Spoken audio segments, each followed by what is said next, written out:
Haay hordoftoota keenyaa jirtu nagaa keessanii nageenyi waaqayyoo ala bakka jirtanitti isinifaa baay'ata hordoftoota koo biyya keessaa fi biyya alaa jirtan nagaa keessanii jirtu nutis jirra nagaa keenya jiru jireenya hundu bareeda akkami isinii xiqqoo carariinas natti ifaa jira mul'atu jechuudha seeraani guyyaadha garuu jechuudha amma sa'aatii 10 ta'uu fi Itoophiyaatti jechuudha.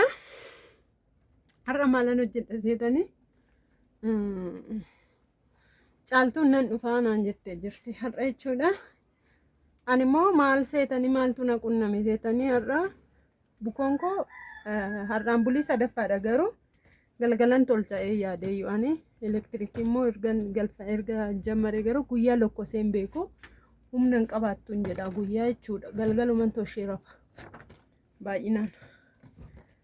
Innaa biddeen hin qabnu yookaan ayyaanaaf toshine hin finne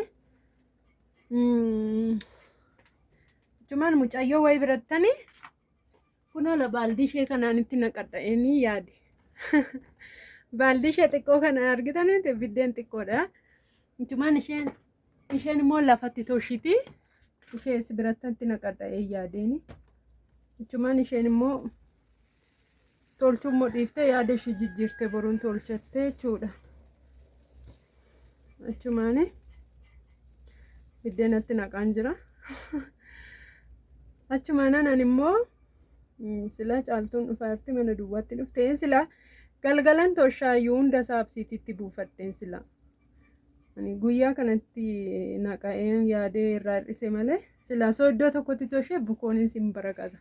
Bukoonni irraa qiqqican immoo hin barakatu jechuudhaan.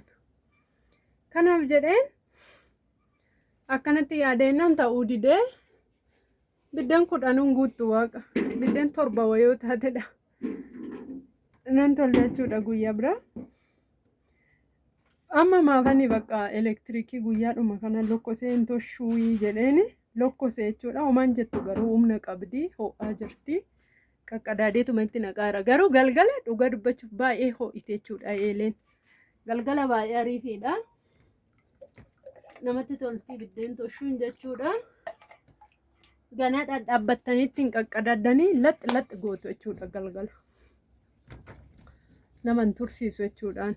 Galgala sa'aatii guyyaa 3 moo 4 toshee erga ilee galfanne sa'aatii 4 boodan lokkosee tolchaa ture jechuudha guyyaa 3 kana. Har'a garuu akka tasaa ta'e guyyaan lokkosee jechuudha.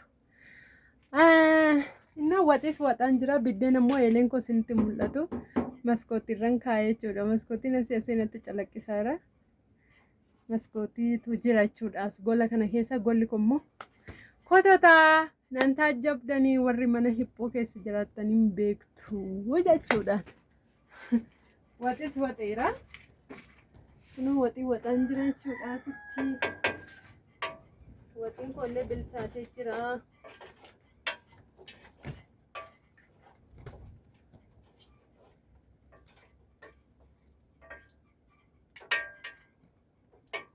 Caaltuun nan dhufa naan jettee jirti.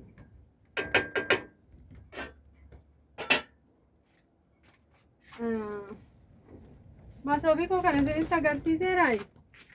Masoobiin koo kun 1800 bitame ishii. Masoobiin koo kun tureera garuu gaafan bitu isinitti agarsiifneessedha. 1800 bitame masoobiin kun. Dhuga dubbachuudhaaf. 1800 malee naan jedhanii. Torbaanan bite jechuudha. Baay'ee ariifiidha masoobiishi. Kunoo kunis immoo caafiinsaa akkanattiin hodhamee jira jechuudha. Wanti das nama jedhu garuu hojiinsaas qaqal'aadha jechuudha kuni. Hojiinsaa qaqal'aadha seeraan hojjetame. Caafiinsaa immoo kanattiin hodhamee jira kan hiikkanneef baay'ee ariifiidha jechuudha. Innaa kottaayi. Kota biddeen nyaadhaa caaltuun dhufaa jirti. Kottu malee jedhee cingeen nan dhufaa jirti. Caaltuun immoo heerumuudhaaf ijaa jetteefi kottu jedhee rakkiseen jechuudha. Ximqata ooltee heerumti caaltuuni. Kanaaf kottu dhuftu malee yuu jedhee tanaan manni ta'eeniira. Kunoo foon zalazzalamee jiru kan argitu gubbaarratti lashiboo irratti shiboo kana gubbaa ilaala. Bakka fooni kaaree hin turu baay'ee yoo wanni ta'e kanaaf jedheeni kottu jedheenan ture kanuma nyaattee jechuudha. Qoonxaas kana yeroo dhufte har'aaf illee waxeen jira. Inni hordoftoota kottaa biddeena ho'aa nyaadhaa. Aara eelee tolbaa jira. Isiniin jedhaa homaan jedhu garuu biddeenichi akka filanyaa ta'etti bareedduudha. Minim maayilim homaan jedhu jechuudha.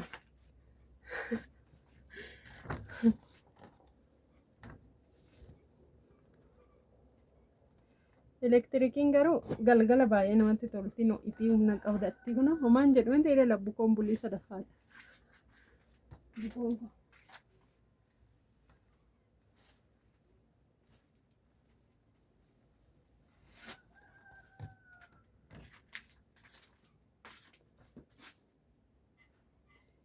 Inni hordoftoota koo biyya keessaa biyya alaa jirtanii warroonni chaayinaala kanaaf haaraa taatanii subscribe godhaa.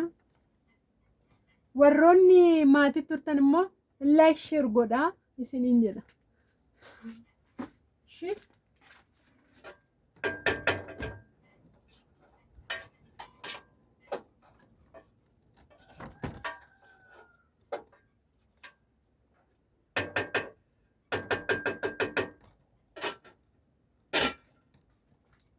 Waxeen kollee bilchaataa jira. Xiqquma wayii tafe malee bilchaateera. Duran jammare osoo eeleen lokkosiin walirratti yoo ta'e eeleen humna naalaa dhabdi xiqqoo jechuudha. Kanaaf jedhee isa sana dura jalaa hojjedhee amma garuu yaa istoofii wanni godhe jechuudha. Xiqqoo aadan fo'e qabsiise. Inni akkana isiniin jedhaa. Nacci naccataa jirraa. Hordoftoota keenya biddeenatti naqaan jira. Garuu biddeena wanti naqu isinitti mul'atu. Kaameraan xiqqoo gola kana keessatti baay'ee viidiyoo waraabuun natti mijatu. Kanatti. Inni golli koommoo baay'ee hiphoodha. Miini koomoo dhugaa dubbachuu baay'eedha. Manni immoo inshallah mana ni ijaarra yoo gooftaan jedhee mana keenyan bal'ifannaa. Gaafa sana waan hundumaa gargar hin baasa jechuudha mi'a. Homaa miti mana ofii waan ta'eef walirra sootaa homaa rakkoo hin qabu. Miini jechuudha.